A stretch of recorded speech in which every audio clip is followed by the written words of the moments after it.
last few minutes, the Shadow Health Secretary, Heidi Alexander, has tweeted that she will quit. I have the letter here. This is the resignation letter from the now former Shadow Health Secretary, Heidi Alexander, the Member of Parliament for Lewisham East in South London. Effectively, she says in 5 or 6 paragraphs that Jeremy Corbyn is useless.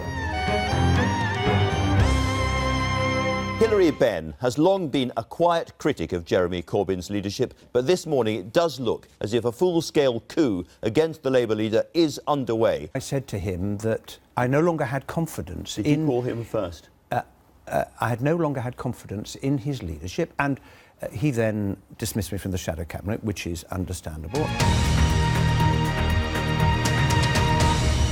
In the last few minutes, another resignation from the Labour. Yeah, from the Shadow Cabinet, another. We've also had the departure of Hilary Benn, of course, after telling Jeremy Corbyn that he didn't have confidence in his leadership.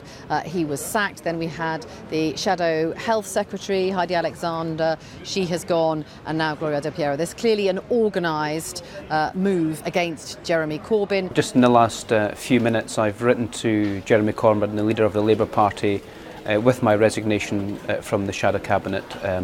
That letter has just gone off and will be public very shortly. Well, just 6 minutes ago, Lucy Powell, who's the Shadow Secretary of State for Education, tweeted. She said, "I've spoken to Jeremy Corbyn to tell him that with regret I'm resigning from the Shadow Cabinet." Someone people would never have heard of, Lillian Greenwood, the Shadow Transport Secretary. When I heard that she was resigning, I was quite surprised. She is seen as a loyalist. The fact that she is going makes me believe there will be many others to follow.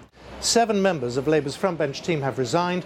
The latest are the Shadow Chief Secretary to the Treasury, Seema Malhotra. Fast moving doesn't even start to describe what's going on here. We're just hearing the last few minutes, in fact, that Vernon Coker, who's the Shadow Northern Ireland Secretary, has also resigned.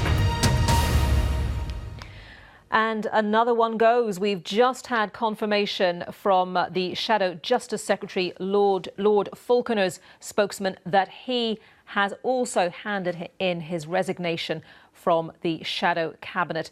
That brings the number of resignations from the Shadow Cabinet today to 9, plus, of course, the sacking of Hilary Benn. So 10 members of the Shadow Cabinet, the Labour Shadow Cabinet, gone in just one day.